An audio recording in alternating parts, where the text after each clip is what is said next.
I do the first time to like?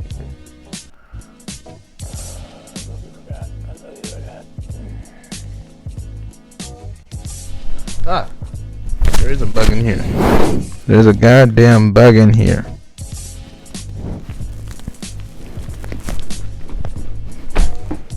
There's a bug in my room.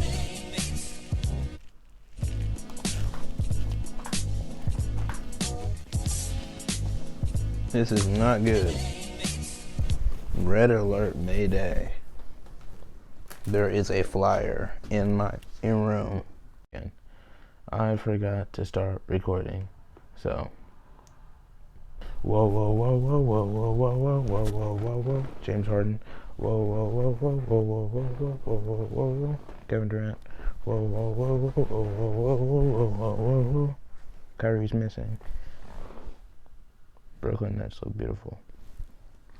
I don't know. This is gonna be. Trust me, it's gonna be an all NBA podcast. But you have to give me a moment. You have to give me maybe like I don't know this whole entire season to really soak in that James Harden plays for the Brooklyn Nets.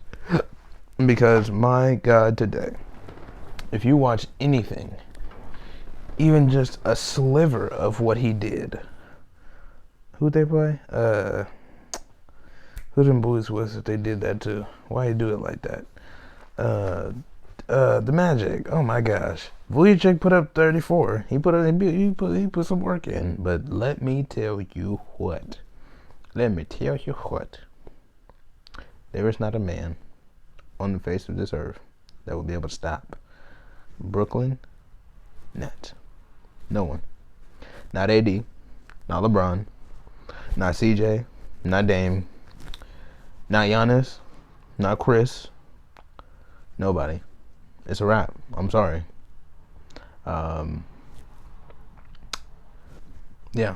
And then when Kyrie comes back, like James said, it's gonna be scary hours when Kyrie rejoins the team. So I'm just kind of letting everything soak in. The fact that James Harden debuted, and I was low-key kind of skeptical on how he was gonna do after watching the first half, because he was. I mean, obviously it's your first game with a brand new team, brand new system, brand new coaches, so you're trying to figure everything out. Understandable, but I genuinely was like, how are you gonna be able to comfortably, like, it wasn't about him being able to find his spots or be able to get his openings. It was more so about how are you going to be able to comfortably integrate yourself to the point where you know when you need to take over and then when you can just completely back off and let those other guys do it. And he basically explained in his post-game interview, basically saying just, we're all professionals, we're all veterans, we've been doing this, so, it's great not only that we have that skill, but also that we're veterans, so we know what's needed of us at those times. Man, Jeff Green, what a beautiful, just a role player, man. Just that, him, PJ Tucker, Gerald Green, guys in a class of their own, Trevor Reeves, guys who just do their job. Just show up every day. I do my job, and that's why I get paid. Jeff Green is gonna be crucial in the postseason. He's gonna be huge. I'm very excited. I'm just excited because, like, here's the crazy part: KD and Harden combined for 74, and that was basically with no chemistry, because the last time they played together was 2012. With absolutely no chemistry, you guys combined for 74. And you somehow found a way to keep Joe Harris with the consistent 17. And then imagine adding DeAndre Jordan finishing. Like, he needs to finish more consistently. That was one thing that shot us in the foot early on in the first half, is because James would, like, do a nice little tween dribble move, and then next thing you know, DeAndre Jordan is fumbling the bag trying to make the layup or, like, make the dunk. Like, come on, man. Like, man, like, just, you gotta be able to have that desire to finish. I'm sure he does, but he just needs to get more consistent with it, because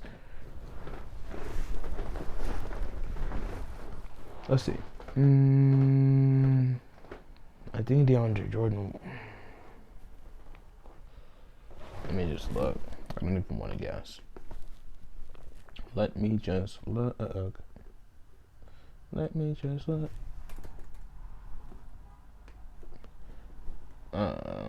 This really is fucking crazy to me. I had to write this down. This is James Harden's stat line in the first half.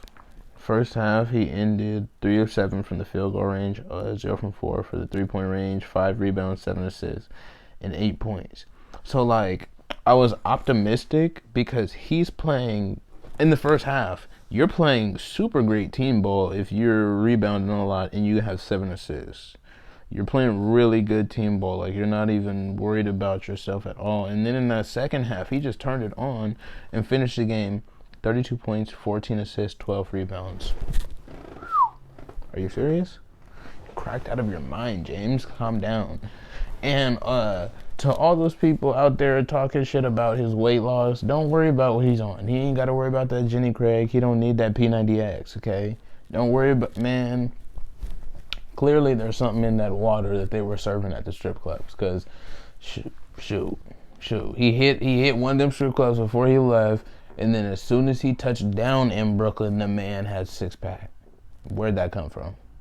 I don't know, but shoot, like I said, I'm glad that the team played the way they did, bro. They worked amazingly well last night. Of course, we're not happy with him having 9 turnovers, but again, I chalk that up to new system, new coach, new player trying to adjust to something literally new, fresh, you know? It is what it is. Definitely want to talk about how the hell the... Whoa. The Celtics got that ass whooped 105-75 by the Knicks. And somebody tell me what's going on. I don't know. That is insane. What? 105-75. There's no way that Jason Tatum played because he wouldn't allow. Yeah, he didn't even play. Okay, yeah, that makes all the sense in the world. I mean, it doesn't make all the sense because Kemba, 9?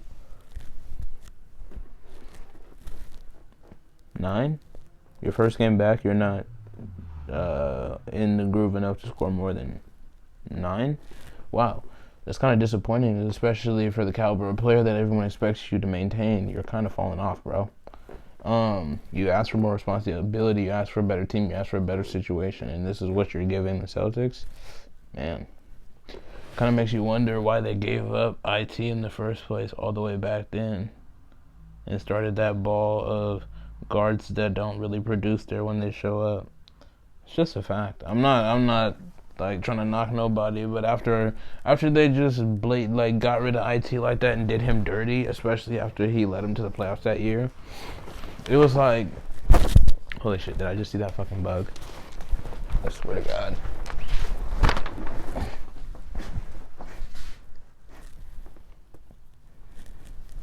Ugh, I hate it here. Struggles of being poor. Poverty sold separately. Wait.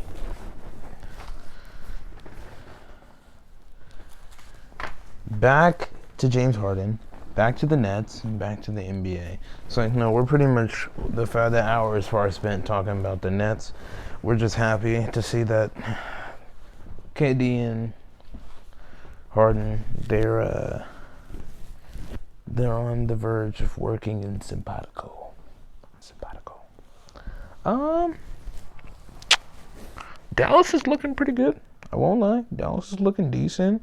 Back to what I was saying with the Knicks, though. It's very disappointing that Kemba came out in his... I know he's coming back off an injury, but it's like, you clearly are healthy enough to play, but you only dropped 9 points, bro. Like, there's no way you're getting locked up by the Knicks like that.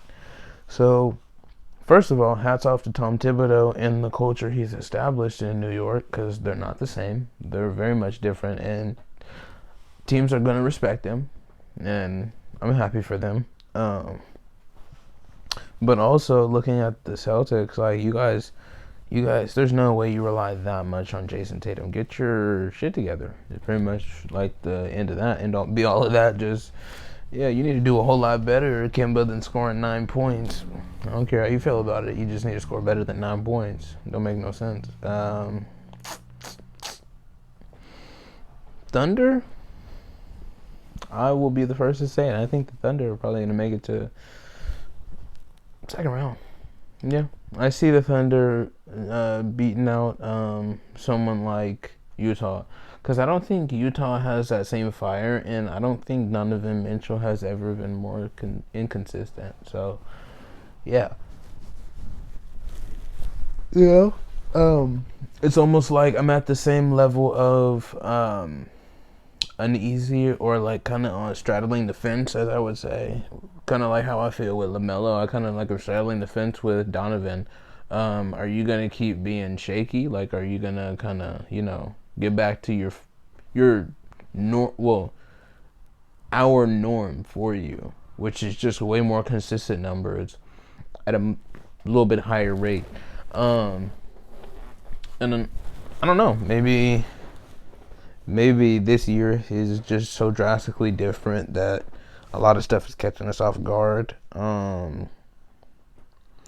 Yeah, because I'm assuming Jason Tatum's hurt. And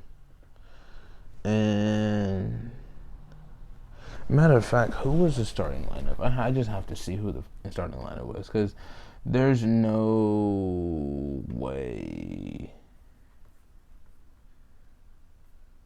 Okay. Julius Randle dropped 20. RJ Barrett dropped 20. Okay. But, yeah, 105 to 75, no.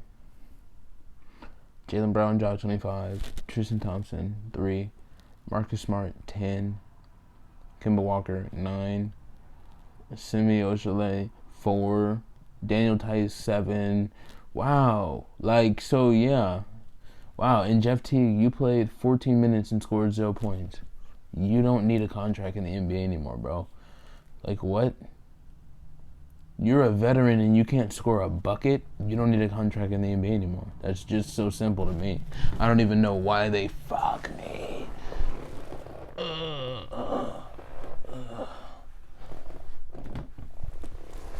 I genuinely can't accept the reality that Jeff Teague has a contract in the NBA, and in just a fraction of the sample size, he played 14 minutes and scored 0 points. I don't understand how you have a contract, sir. I don't. Especially when you're a veteran, like a known veteran point guard in the league. Like, you're a respected veteran and you scored 0.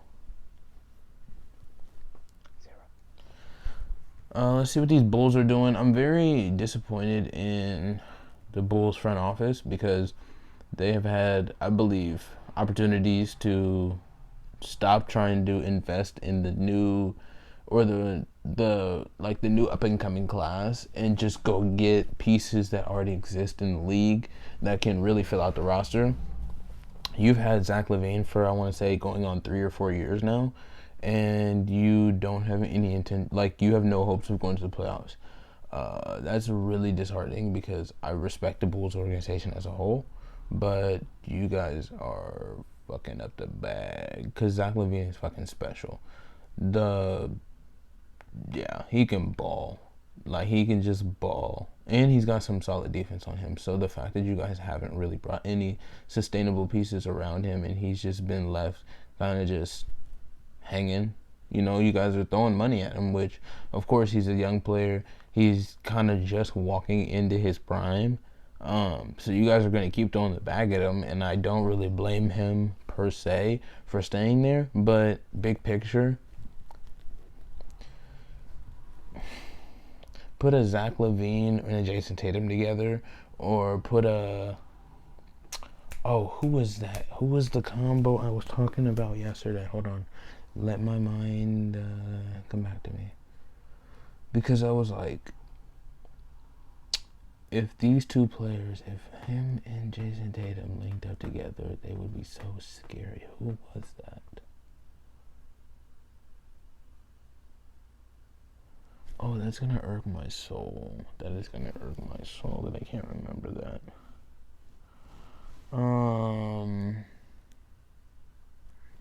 Anyway, yeah, that's gonna piss me off. Wow. Who was that? It was a young guy too, and I was like, man, if they were together, they would be freaking scary. No, even though that would be scary, that's not who I was talking about. I was just thinking, what if Cole Anthony somehow found his way with Jason Tatum and they played together?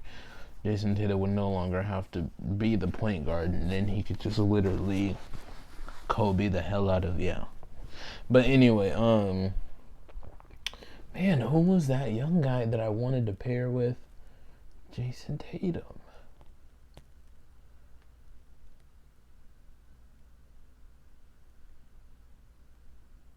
Oh, no, it wasn't a guard. I'm sorry, it was not a guard. It really was not a guard. But this would be scary as shit if they could find a way to make it happen. If the Celtics could find a way to get Jared Allen, Jesus Christ, they'd be scary. Jesus, wow, they would be scary. No, they would for real be scary. Cause if Jason Tatum stayed healthy, and if Jason Tatum and Jaylen Brown never break up, if they somehow found a way to get Jared Allen over there, it'd be kind of scary. It would be really scary because Jared Allen, he doesn't he's not really he is, but he's not a stretch. He's not a stretch five in the sense where he's scoring from there, but he can facilitate from the 3-point line. So. And he kind of has like a mid-range. I'm pretty sure he has like a hook or something like that. So I don't doubt that offensively he could definitely come in there and make an impact. But defensively is more so what I was thinking of, is just being a reinforcement, because I don't trust Daniel Tice in the playoffs. I don't trust Tristan Thompson in the playoffs without a sufficient leader. And I'm not saying Jason Tatum is not a sufficient leader, but Jason Tatum hasn't even gone to the finals. Respectfully, he just hasn't gone to the finals. He's only gone to conference finals once, and he lost. And that was, you could say it was, even though yes, his greatness is, we have yet to see just even barely him scratching the surface, and Jaylen Brown as well. So that's what I'm saying. I made the note. I really do want those two to stay together. I really believe that they can be something special to stay together. But Jason Tatum right now, he's not that sufficient leader that'll take you all the way and get you a ring right now. He's not. As much as a lot of basketball fans would love for him to be that guy, he doesn't have that ask or that kind of walk or that swag in him. So yeah, I think they really do need a third piece, and I think that third piece should focus more so on defense and should be like kind of like the centerpiece for defense. Like, I know that there was a lot of talk of them getting Gobert, but no, Gobert's not leaving Utah. One, because of just he seems like a pretty loyal player, and two,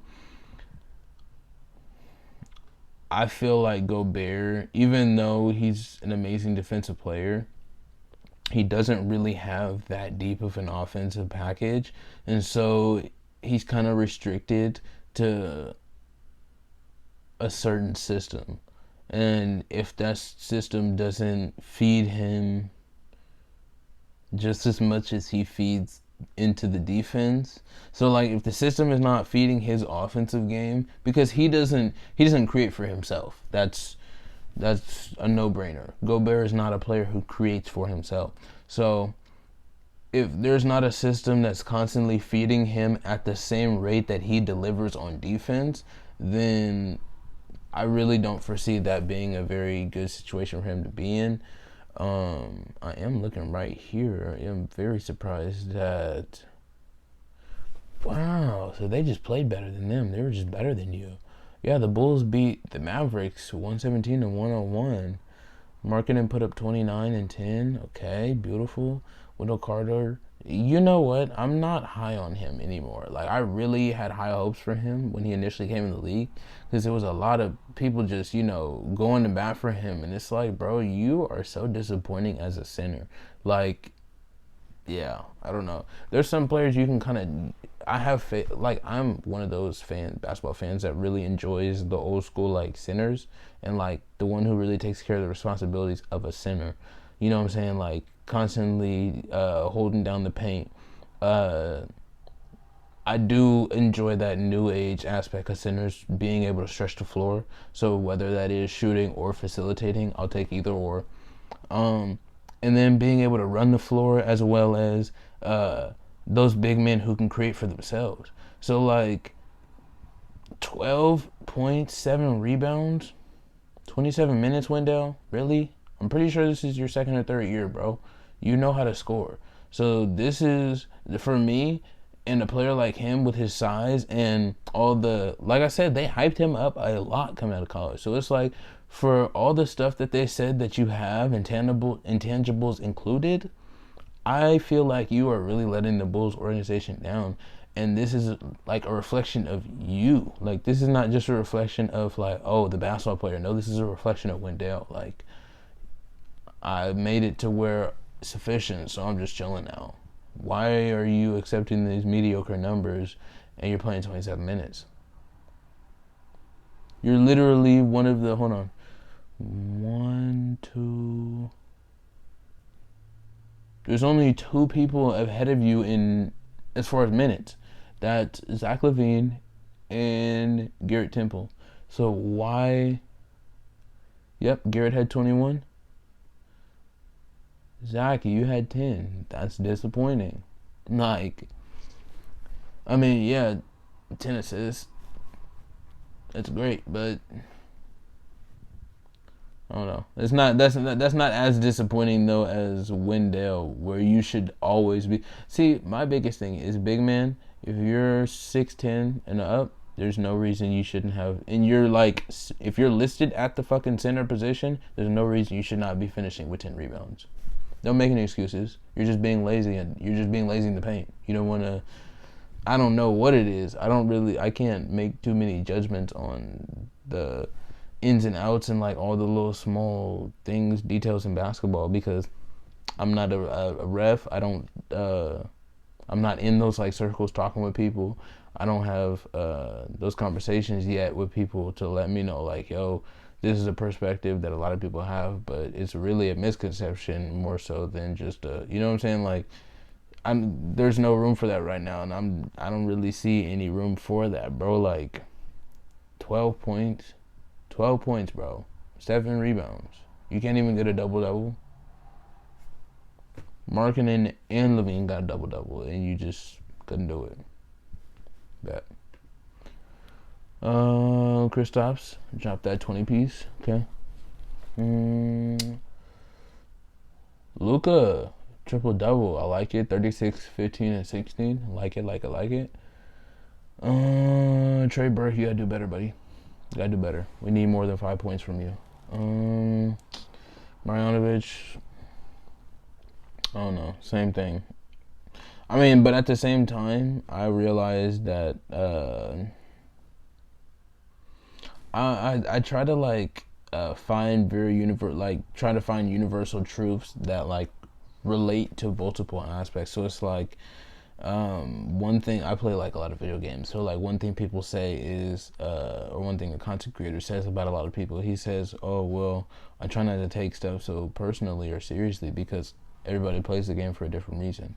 And so yes, I'm never going to change my stance on if you're a center, if you're a big man, you should not be finishing with no less than 15 points every game. Like, that's just, and being honest, that's being super generous. Like Shaq put it very simply, you should have, I think he said like 24 or something like that, or 20, I don't know, like 23. He said you should have at least 20 points a game basically as a big man, which is like 3 or 4 layups, maybe a couple dunks, make your free throws. So about 4 or 5 free throws, make your free throws, and maybe like one jumper or a jump hook or something like that. But he really broke down how easy it is as a big man because of size advantage. You should just be able to score, bro. Like, what are you playing so fucking timid for? If they, like, and that's one of my biggest gripes with the NBA now and people who have stupid size. Like, okay, how you don't see KD playing scared, even though he's one of the skinniest people on the court. He don't have no muscle mass. He understands his size and length puts him at a stupid advantage, not only with shooting but with driving. That way, if they do try and go for the ball, the chances of them actually hitting the ball because of his length is so slim, they're gonna foul him so he can play physical. So like, all these big men that be playing scared, bro, like Kristaps Porzingis, bro, you should have been playing like a dog years ago. Like, if he would have been playing like he has some heart, he would have never had to leave New York. Like, that's pretty much why he got ran out of New York. He don't have no heart, bro. If he had heart, he would have ignored everything everybody was saying. He would have actually put in work, you know what I'm saying? He didn't really put in no freaking, I don't care what nobody says, he didn't put in no work like he should have been, bro, because if he would have put in the work, he would have been able to stay healthy. And if he, yeah, and I don't want to go too deep into that, but it's like, bro, I get so irritated with people talking about situations and like how they feel like that. And I even had to, like, in a way, like, I was feeling that type of way towards James Harden.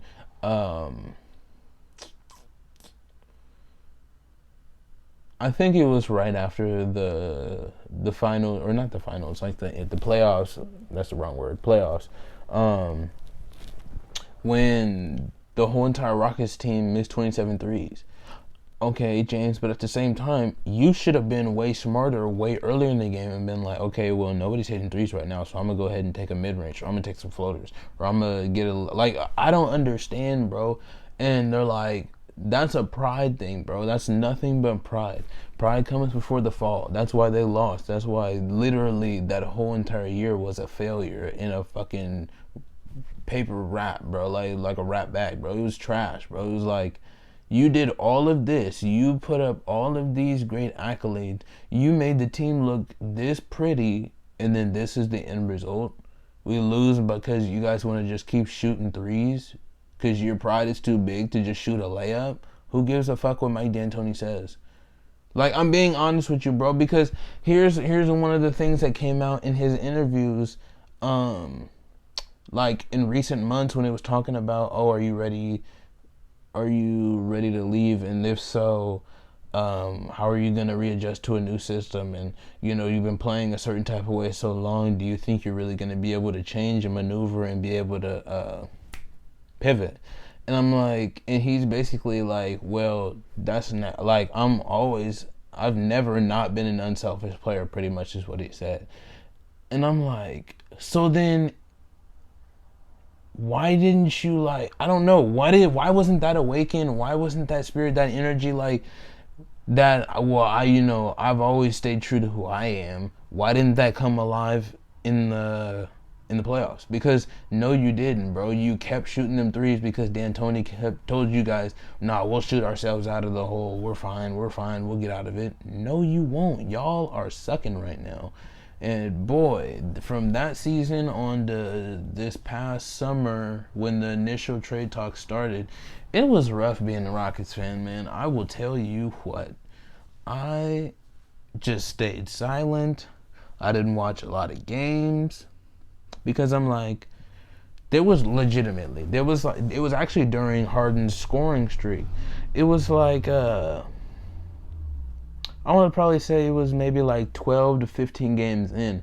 I legitimately stopped watching basketball. I stopped watching Rockets basketball because I'm like, okay, if there's no other trend visible in these games, the one trend that's visible is everybody sucking ass consistently at a very consistent rate, but James Harden is still gonna drop 30. So that's why I just stopped watching. I'm like, people are still sucking, but James is dropping 30, and this is like 17 games in. I don't need to keep watching this. Like, so I don't fucking blame him, bro. Like, that's like, yes, at the end of the day,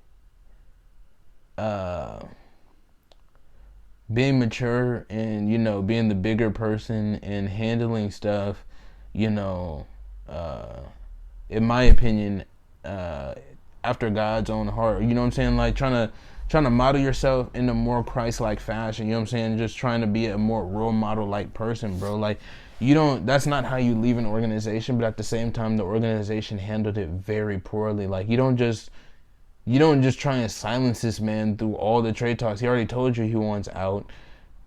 And then when he gets there and he shows up, y'all just act like nothing happened this past summer. Yo, y'all are foul. Like, yes, he needs to be checked, but at the same time, you guys are foul because you're just trying to sweep this shit under the rug and act like there's nothing that needs to happen. Like, there's no discussion that needs to happen.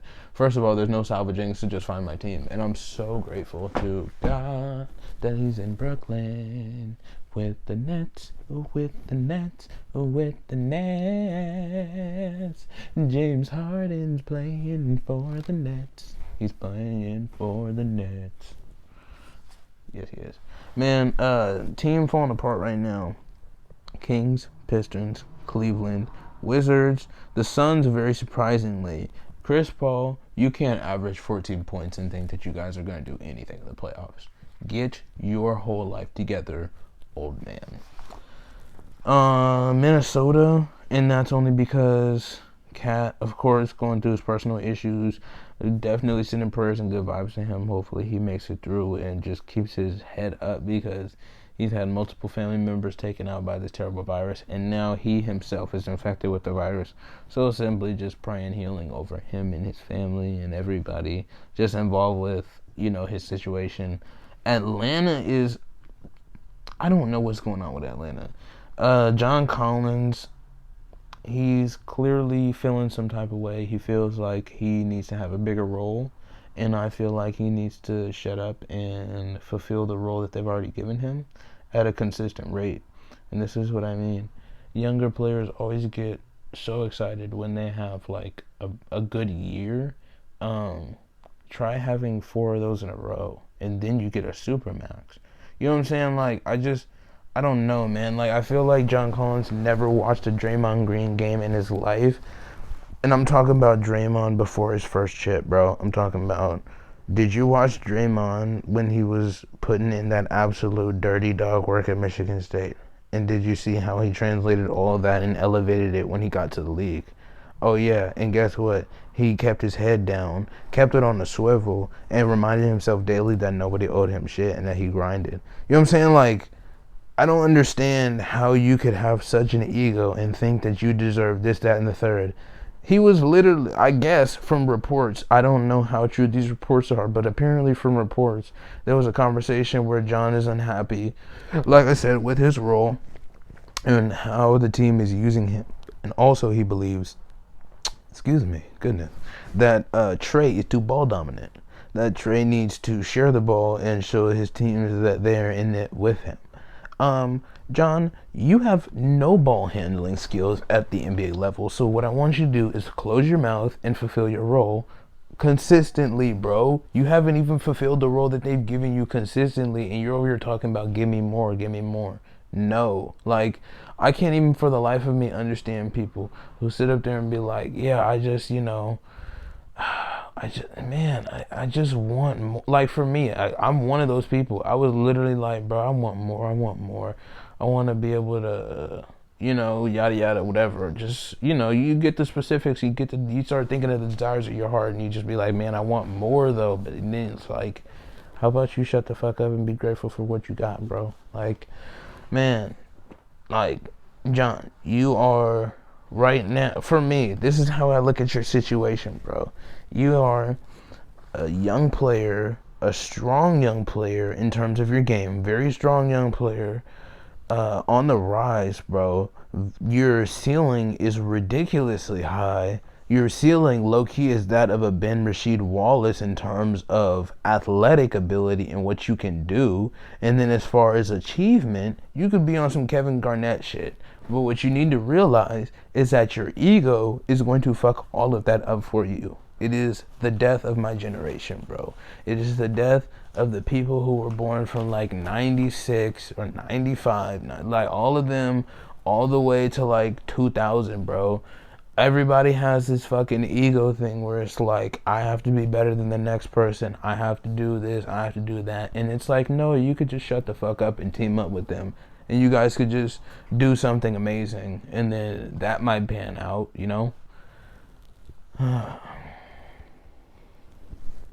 Rambling. Oh, breaking news. Karis LeVert is out indefinitely. There's been a small mass found on his kidney. Truly, truly terrifying and actually very disheartening news. I really was excited to see Brogdon and LeVert paired together, but apparently that is not going to happen anytime soon.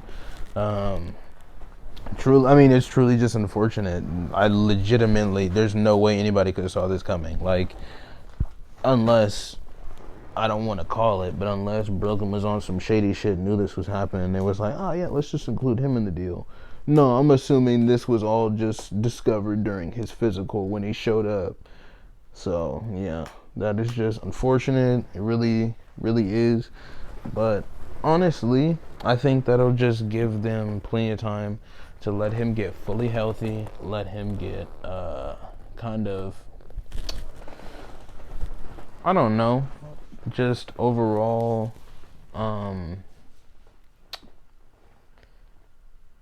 yeah, I mean, really just kind of let this whole thing sink in. He'll have pretty much a whole entire off season to work out with the team, kind of get a feel for where he's at health wise. The team is already decent. That's why I was so excited to see him a facilitator and a great one at that, and also a great scorer. Like, man, it's crazy. Yeah, very excited, very excited. Nothing too surprising or exciting from Wiseman, but what's that boy's name? Anthony Edwards. He's figuring it out, man. He's fucking figuring it out. Like, I'm very excited to see him in like year 2. Honestly, I'm just excited to like fast forward and see him in like year 2 or 3. Okay. You can tell he's already starting to read people's tendencies. You can tell he's starting to play off tempo instead of just impulse. And that's going to be key for like young players transitioning and who want to make that long-term career and not just like, oh, I showed up in the NBA for like a year and then now I play in China. Or I'm in the G League. You're trying to make that lasting impression. You need to go from playing off impulse, which is heavily what's done in college, and then you need to turn that into, I need to find my tempo and control the pace. And that's one of the biggest things, especially for guards. The guards that are transitioning from college to NBA. Fuck all that extra shit, bro. Stop playing off impulse. Stop playing just on nut shit. You gotta play.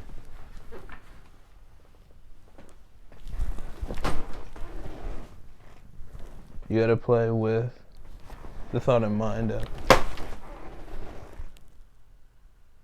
I'm trying to establish a pace. I'm trying to control the pace.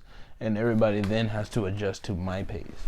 That was one of the key pieces of advice I gave to just friends in general. It's like, and that applies to everything. It's like, for me, as a content creator, I've got to find my pace as a content creator. I have to find my pace, and I have to find the not only my pace, but like, how can I thrive within that pace? And then I have to fine tune it. I have to study it and fall in love with it, you know what I'm saying? And then just, boom. Watch the magic work for itself.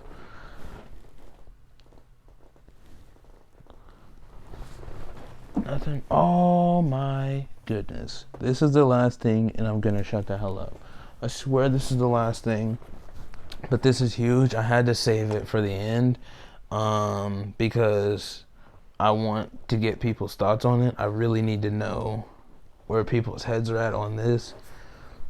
There is whispers, like real whispers, not those murmurs, not those little. No, there's for real, solid whispers. NBA expansion.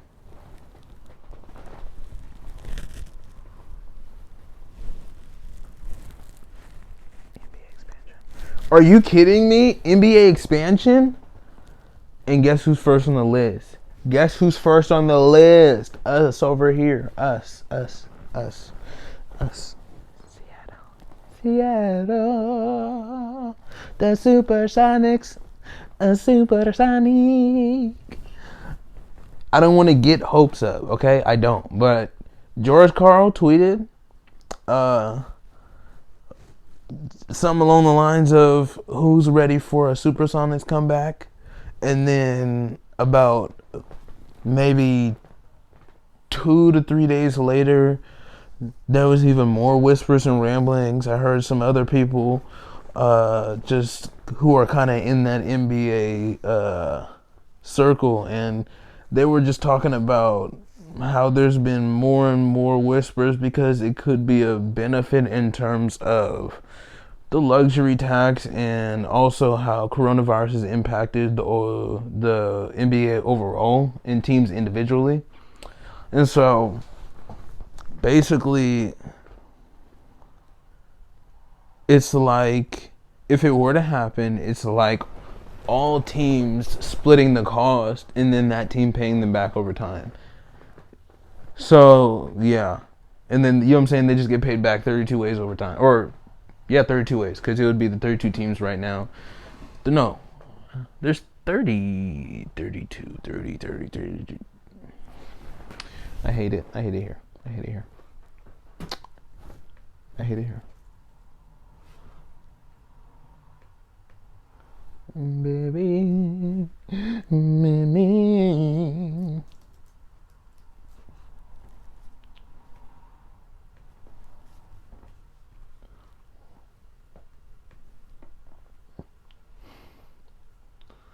One, two, three, four, five. 1, 2, 3, 4, 5,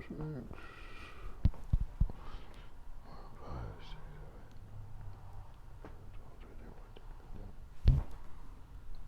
Okay, yeah, there's 30 teams. Okay, so if you're bringing it up to 32, that would be... I don't even care where you put the other team. Just give us Seattle, bro. I don't even know why you guys took it away in the first place. I ought to fold every one of y'all, bro. Because look, this is what this tells me, bro. Is whoever was working in the front office for the Supersonics, whoever was working in the front office for the Supersonics, you're trash at your job, bro. When it comes to market research and market analysis, you're garbage at your job. How in the hell did you not foresee Seattle blowing up into the media center that it is right now? And all the advancements that are coming through Seattle right now, you didn't foresee that. Bullshit, bro. Bullshit. That is... I don't even want to talk about it, but I just... what we're not going to do is blow smoke in the mirror. So George Karl, you listen and you listen good. Adam Silver, you listen and you listen good. Don't you bring up Seattle unless, one, we are first on the goddamn list to get a team. Don't even bring up expansion, excuse me, if we are not first on the list, and there better be a black owner. That's all I do know. Jay-Z, where you at? I know there was, what's that one dude's name who was doing To Catch a Predator?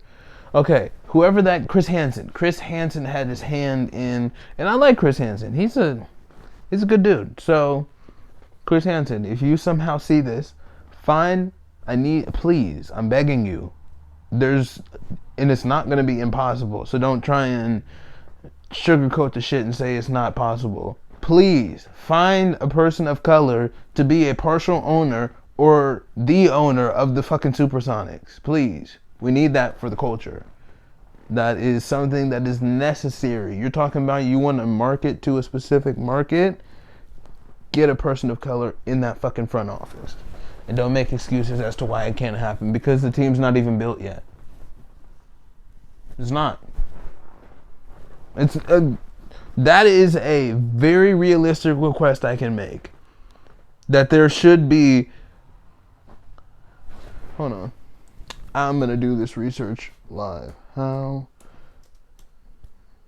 many positions. Oop, can't even hit the keys. And NBA front office.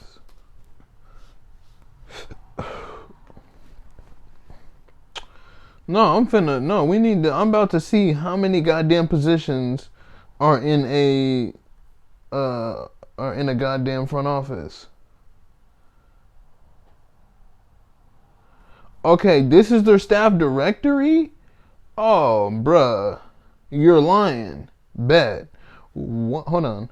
1, 2, 3, 4. I've seen a fucking fly.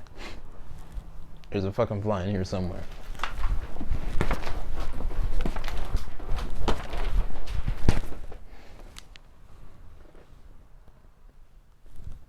I don't know where that fucker went. Got him. Bastard. Where'd you go? Where'd you go, son bitch? Huh? Where you at? Yeah, he won't be coming around these parts no more. We got him good. I think so. Probably missed him knowing me.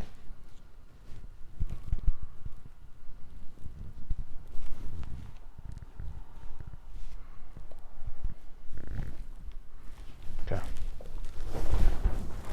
Anyway, back to counting. I swear that son bitch. I wish he would come through these parts again. I'd kill him dead. Okay.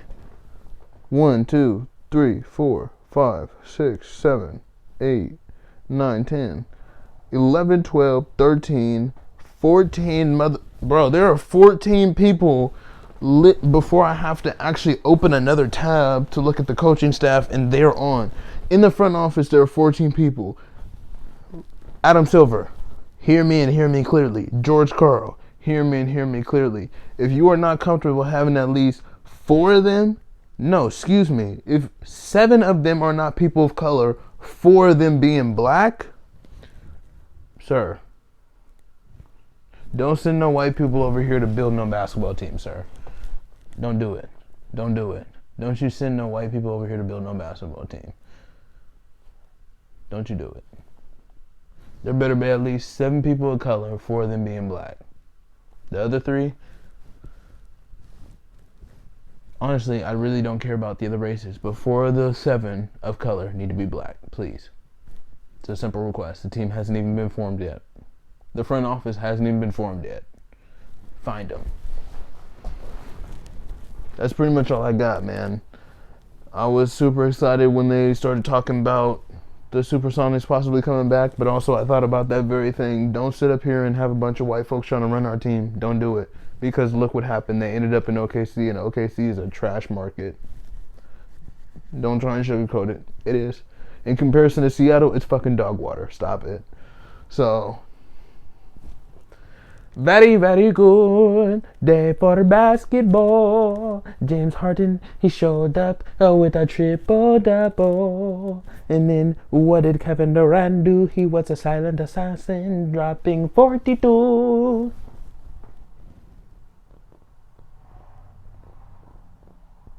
And Joe Harris had 17 consistently. Oh, man. You know, I do want to say this before I go because it's just funny. It just made me laugh. The Rockets are going to be trash this season. And the fact that DeMarcus Cousins tried to say his true hopes and desires came from wanting to play with John Wall.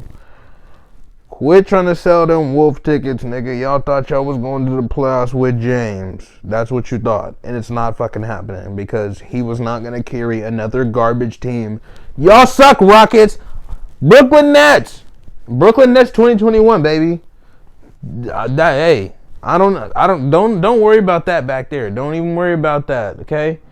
We'll get that Rockets jersey. We'll stick it some. I'm not one of them fans. Let me tell you something. That's one of the most no, for real. This is actually the last thing, but it's also very serious. That is one of the most disrespectful things that you could do to a person. He's a person. You're burning his jersey because he's leaving a team. First of all, how childish are you? How low is your mindset? How low is your IQ? Or you're really, first of all, you think that is like affecting him, one, because he's already gotten your money because you bought the jersey. Second of all, to say like, oh, screw you because you're leaving our city. He spent 8 years there. What do you like? You expect him to just want to spend his whole career there and he's not gonna win no championship? Y'all are terrible people. Your character is trash. You're immature as hell for burning a jersey because a man tried to make a better decision for his life. But then again, my opinion doesn't matter. It's freaking crazy, bro. It doesn't matter at all. I'm just a funny dude who just be talking about basketball and some other nut shit, to pass the time. All right. Thanks so much for watching. Franchise or demise? Is your team gonna rise? Franchise or demise? Is your team gonna die? A franchise or demise? Will they make the playoffs with those shooters? Or will they fizzle out like the Clippers? Franchise or demise? Thank you. Night. Please like, share, and subscribe to Franchise or Demise. Have a good one.